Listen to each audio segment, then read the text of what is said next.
ningekuwa wapi leo kama siwe Baba?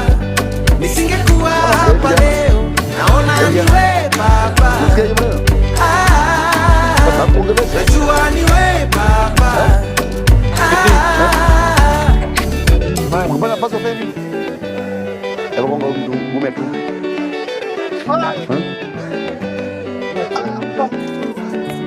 Majaribu ni kwa muda, mwishowe utashinda. Hata unapolemewa, kumbuka ulikotoka. Bwana atakuangusha, yeye ni mwamba imara. Ukijipata kwenye noma, yeye atakuokoa. Kama siwe Baba,